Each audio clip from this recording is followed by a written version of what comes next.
Müasir insan nə istədiyini bilməyən sərgərdan qalmış insan. Quran Bəni İsrailin bir səhrada sərgərdan qalmasından danışır.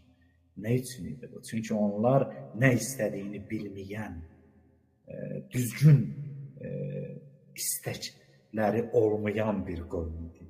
Gah görürsən göydən süfrə nazil olmasını istəyir, gah görürsən dağdan dəvə yaradılmasını istəyir, gah görürsən ayın parçalanmasını istəyir, palçıqdan quş düzəldilməsini istəyir.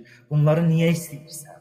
Nə istədiyini bilməyən bir qövmdür. Odur, Allah Quranda onların aqibətinin sərgərdan qaldığını bizlərə bəyan edir. Odur, hər kəs ki, nə istədiyini bilmir və ondan biraz, bundan biraz, bu dərsdən biraz, bu elmdən biraz, o mövzudan biraz, bu sərgərdanlıqdır.